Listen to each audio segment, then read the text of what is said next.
नमस्कार, मैं राज और आप देख रहे हैं अवाम दूत। अवाम दूत के ये स्पेशल एडिशन मास्टर न्यूज़ में आपका स्वागत है। लगातार गौ हत्या की जा रही है और गौ हत्या के बाद जो सुर्खियों में मुद्दा है वो कहीं ना कहीं गौ तस्करी है। 2014 से बीजेपी की सरकार है सेंटर में। सरकार होने के बावजूद, इतने सारे सांसद होने के बावजूद कहीं ना कहीं गौ तस्करी को बढ़ावा मिला है, उस पर कोई रोकथाम नहीं की गई है। आज छत्तीसगढ़ की राजधानी रायपुर से हम ये न्यूज़ कवरेज करेंगे और हम बताएंगे कि किस तरीके से गायों की तस्करी की जा रही है। ये तस्करी 3 प्रकार से की जा रही है। गौठानों से तस्करी की जा रही है, ट्रकों से तस्करी की जा रही है और सीमावर्ती तस्करी की जा रही है। हमारे साथ मेहमान जुड़ चुके हैं उमेश बिसेन, जिनको छत्तीसगढ़ में गौपुत्र के नाम से जाना जाता है। उनसे हम जानेंगे कि किस तरह से गौ तस्करी की जा रही है। क्या लगता है जो रायपुर है राजधानी आज छत्तीसगढ़ की, और गौ तस्करी इतने बड़े स्तर पे की जा रही है, इस पे आपका क्या कहना है? तस्करी इसलिए हो रही है कि एक तो जन जागरण नहीं है, दूसरा प्रशासनिक जो हमला जिसके भरोसे सम्मानीय मुख्यमंत्री भूपेश बघेल ने घोषणा की थी कि गौवंश, गौधन, गोबर, बाड़ी, ये सब उन्होंने कहा, पर उस पर इम्प्लीमेंट जो होना चाहिए, बचाने के लिए जो प्लान होना चाहिए, जो प्रशासनिक हमला होना चाहिए, वो बिल्कुल इंटरेस्ट नहीं ले रहा है। और गौवंश का जो उपयोगिता है गोबर खरीदने से, जैविक कृषि के बारे में और तस्करी, जिससे गौवंश तस्करी, उसके बारे में मंच में बोलना पड़ेगा। सम्मानीय मुख्यमंत्री जी बोलते नहीं, ना केंद्रीय मोदी जी बोलते, ना स्टेट मुख्यमंत्री जी बोलते। मेन है तस्करी, गौवंश तस्करी। तो फिर कहाँ से जैविक कृषि कर पाएँ, कहाँ से गोबर खरीद पाएंगे? तो गौवंश बचाने के लिए जिसको जिम्मेदारी दी गई है, खासकर प्रशासनिक अमला, वो शून्य है, वो इसके प्रति कोई रुचि नहीं रखता। क्या इस तरीके से अगर मुख्यमंत्री बोलते हैं या बड़े बड़े नेता आकर बोलते हैं तो आपको लगता है कि गौ तस्करी, या इसके लिए संसद में या फिर विधानसभा में एक कानून लाना चाहिए गौ तस्करी को लेकर, जो 2014 के बाद और 70 साल कांग्रेस रहने के बाद भी इस पे विचार नहीं किया गया? तो ये नहीं लगता आपको कि एक बिल होना चाहिए? बिल्कुल, एक इसमें लोकसभा, एक राज्यसभा में, लोकसभा में, विधान पालिका में, तीनों में बिल आना चाहिए। गौवंश तस्करी पे एक अलग कमेटी बनना चाहिए। कौन लोग तस्करी करते हैं, कैसे लोग तस्करी, किस प्रकार का व्यापार होता है, भारत में इसका किस प्रकार से कौन कौन लोग इन्वॉल्वमेंट है, क्योंकि एक बड़ा जो आय का स्रोत है मांस, मीट बाजार, वो मीट बाजार का पैसा राजनीतिक लोग उपयोग करते हैं। मीट मार्केट एक बड़े व्यक्ति से हमने बाहर बात की थी, उन्होंने साफ कहा कि गौवंश तस्करी इसलिए रोक नहीं सकती क्योंकि इसका एक बड़ा जो पैसा है राजनीतिक पार्टियाँ उपयोग करती है। तो उस पर स्पेशल कमेटी रिटायर्ड जज से बनाया जाए और पूरी जाँच की जाए, और जो दोषी हो उसका पे कार्रवाई निष्पक्ष रूप से की जाए। जब जैसी कार्रवाई चालू होगी और जिस जगह से हो रही है, जैसे हमारे छत्तीसगढ़ में सियोड़ क्षेत्र से हो रही है, गौवंश लोग उस दान के नाम पे ले रहे हैं। गौठानों से सबसे अधिक तस्करी, गौठान पालन केंद्र नहीं बने, अब गौठान तस्करी के बड़े केंद्र बन गए। वाहनों से तस्करी हो रही है, जहाँ पे विवेक तिवारी, सलीम कबाड़ी जैसे लोग तस्करी यहाँ छत्तीसगढ़ में कर रहे हैं, और हैदराबाद से लोग यहाँ से तस्करी कर रहे हैं। इन सब में रोक लगाने के लिए राज्य स्तर पर, केंद्र स्तर पर कानून बनाने के साथ साथ लागू करना बहुत जरूरी है। जिस तरीके से बहुत सारे राज्यों में गौ मांस या गाय को काटना बैन कर दिया गया है और बहुत सारे राज्यों में इसकी अनुमति है, तो क्या लगता है कि एक राष्ट्र एक कानून होना चाहिए? बीजेपी की हमेशा से डिमांड रही है। बीजेपी के बहुत सारे मैनिफेस्टो में लिखा गया है कि हिंदू राष्ट्र बनाएंगे। तो क्या ये हिंदू राष्ट्र की तरफ कदम बढ़ा रहे हैं या फिर नहीं बढ़ा रहे हैं? और इतनी बड़ी गवर्नमेंट सेंटर में होने के बाद भी बाकी राज्यों में बैन क्यों नहीं लगा पा रहे हैं? केंद्र सरकार की जो नीति है गौवंश के प्रति अभी स्पष्ट नहीं है कि वो बचाएंगे, नहीं बचाना चाहते। बोलना बहुत है, बीजेपी नेता जरूर बोल रहे हैं हम गौवंश बचाएंगे, गौवंश के लिए करेंगे, पर वास्तविकता में संसद में बहुत कम सांसद होते हैं जो उसमें सहमति बना पाते हैं।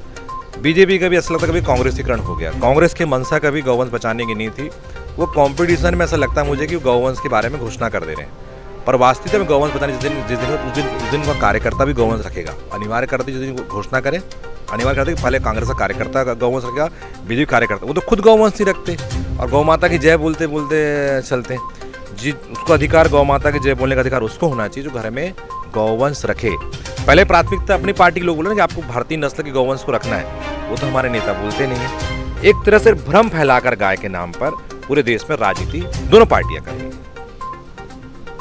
क्या लगता है आपको कि जो रायपुर में गौ माता की स्थिति है या गायों की स्थिति है वो किस प्रकार से स्थिति है? क्या छत्तीसगढ़ में जिस तरीके से गौ वंश पे या गौ हत्या पे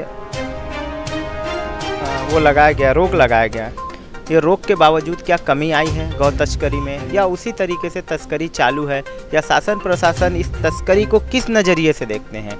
क्या शासन प्रशासन का हाथ है, या शासन प्रशासन ने इसके लिए कुछ अचूक कदम उठाए हुए हैं?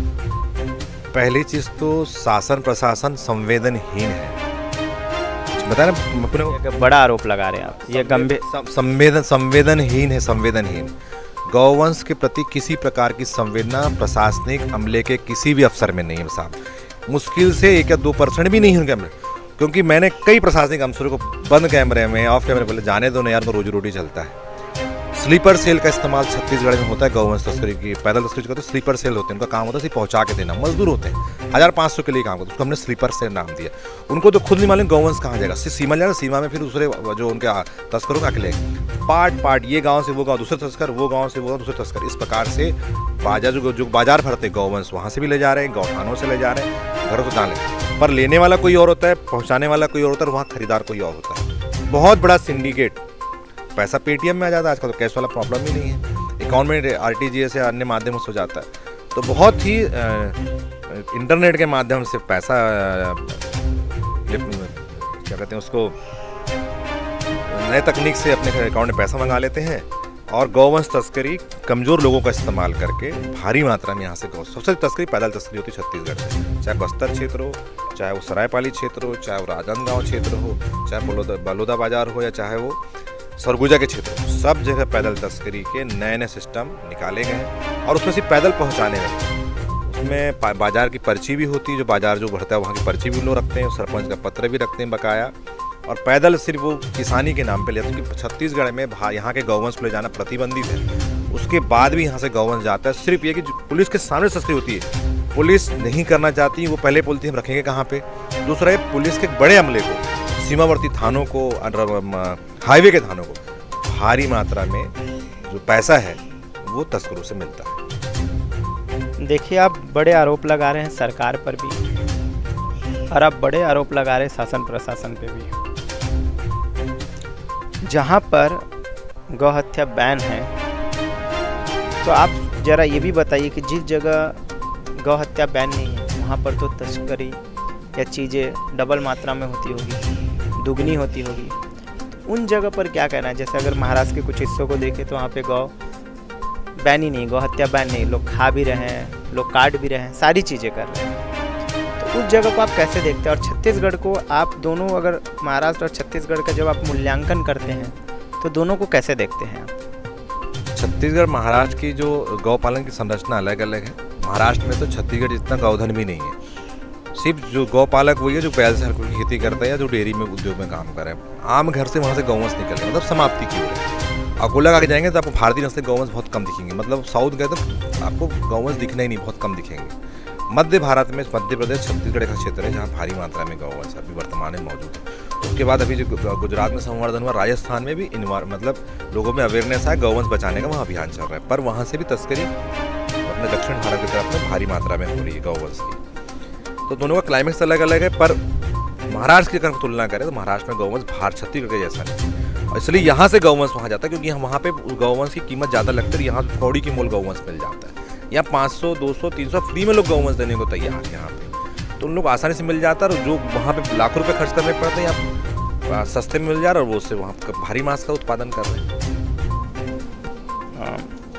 गौ हत्या को रोकने के लिए या फिर गौ तस्करी को रोकने के लिए आप कौन से अहम कदम आप उठाएंगे? गौ हत्या को रोकने के लिए तो लगातार हम कोर्ट में भी लड़ रहे हैं, पकड़ भी रहे हैं, और जितनी कानूनी प्रक्रिया होती है कार्रवाई हम करा रहे हैं। जन जागरण भी हमारा चलता है, तो जितना हमारा समय मिलता है हम करने का पूरा प्रयास करते हैं। गौ तस्करी के लिए पूरा प्रयास है कि जितने भी हिंदू संगठन हैं, जितने भी हिंदूवादी लोग हैं, जो लोग गौ माता को माता मानते हैं, बार बार हमसे आग्रह करते हैं अपने गौवंश को किसी को ना दे, भले खुला छोड़ दे, वापस चारा क्योंकि गौवंश हरा चारा खाती है। वो कभी किसी घर में अगर आ रही तो वो आपको जो आप खिला दो खा लेगी, आपसे भीख मांगने नहीं आते, ना आपसे छीनने आते। हमको उस जीवों और प्रकृति के प्रति संवेदना रख के अपने जीवन में उसको लाना पड़ेगा। जैसे परिवार को रखते हैं वैसे गौवंश के प्रति, अन्य जीव प्रति संवेदना लानी पड़ेगी। उसको अपने परिवार का अंग समझेंगे, उससे कभी तकलीफ नहीं होगी। आज हमने गौवंश का परिवार का अंग मानना बंद कर दिया, उसको बोझ समझ रहे हैं। जिस दिन हम परिवार का सदस्य मानना चालू कर देंगे, आस्था पे कहें या व्यवहारिक स्तर में वाइल्ड लाइफ प्रेम के नाम से, तो स्वाभाविक गौवंश जैसे अन्य जीव भी बच जाएंगे।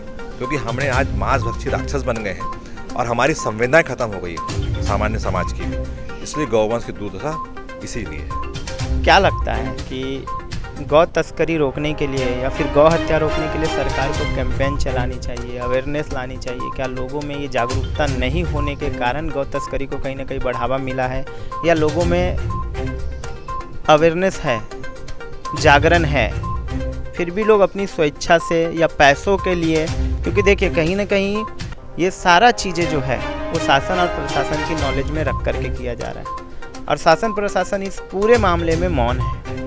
तो क्या लगता है कि कहीं ना कहीं लोगों के इन्फॉर्मेशन के अभाव में, तकनीकी अभाव होने के कारण गौ तस्करी को इतना बढ़ावा मिला है?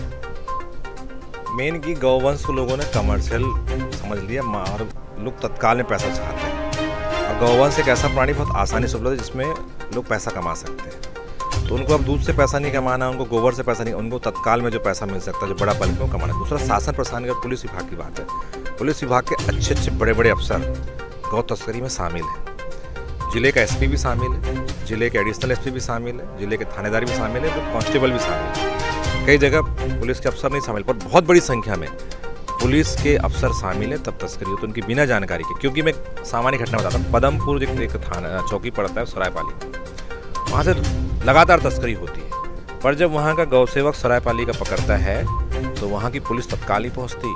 मुझे रायपुर से एसपी को फ़ोन करना पड़ता है, एसपी साहब फिर एसडीओपी को लगाते हैं। एसडीओपी ये बहाना बनाता है कि हमारे क्षेत्र में नहीं आता या हमारे क्षेत्र में रिपोर्ट लिखना नहीं आता। वो एसडीएम की तरफ ट्रांसफ़र करता है। वहीं पे रिपोर्ट लिखने के लिए कार्यकर्ताओं को एडी चोटी का जोर लगाना पड़ता है, फिर भी एफआईआर नहीं होती। पर चूंकि हमारा संकट रहता है गौवंश अगर पकड़ाया है तो हम नहीं जाने देंगे, हम फिर आयोग में दबाव बना के शिफ्टिंग करवा दें। आज भी एफआईआर नहीं हुई, 300 गौवंश पकड़े थे, नहीं हुई एफआईआर।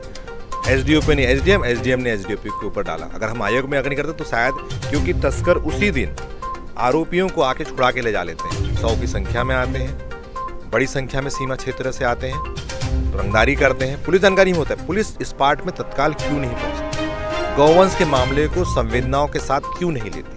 उसको लगता है सामान्य पशु जानवर के रूप में लेती है। अगर मनुष्य की गौ तस्करी होती तो यही पुलिस की नौकरी चल जाती, बर्खास्त हो जाते। उसको जान तो उसमें भी, अगर इतने जो मजदूर जाते हैं और बोलते हैं कि तस्करी हो रही, मानव तस्करी हो रही, तो क्या पुलिस तत्काल नहीं पहुंचती? फोर्स पहुंच जाती 300 लोग को लेने के लिए। जो 100 लोग जो आरोपी छुड़ाने आए उनको भी गिरफ्तार कर लेती। हमारी संवेदनाएं उतनी गंभीर नहीं है, हमारे प्रशासनिक अमले की संवेदना उतनी गंभीर नहीं है। इसलिए गौवंश तस्करी भारी मात्रा में और रिपोर्ट लिखने में घंटों लग जा रहे हैं, मशक्कत लग रही है, फोन लगाने पड़ रहे हैं और वो कानूनी दावपेच में ऐसे उलझा देते हैं स्थानीय कार्यकर्ताओं को, बेचारा रिपोर्ट नहीं करा पाता, उसको धमकी तेरे पे काउंटर कर देंगे, तूने वहाँ लूटपाट किए, इस प्रकार की बात करके वो कार्यकर्ता को डरा देते हैं। आप सुन रहे थे कि किस तरीके से गौ तस्करी की जाती है, किस तरीके से शासन प्रशासन सम्मिलित होते हैं, बड़े बड़े गंभीर आरोप उमेश बिसेन द्वारा लोगों पे लगाए गए हैं। यहाँ पर गौ हत्या बैन होने के बाद, गौ तस्करी बैन होने के बाद भी दोनों रुकने का नाम नहीं ले रहा है। तमाम बड़ी खबरों के लिए आप देखना ना भूलें आवाम दूत और जुड़े रहिए मेरे साथ। मैं राज, कैमरामैन वासुदेव देवांगन के साथ।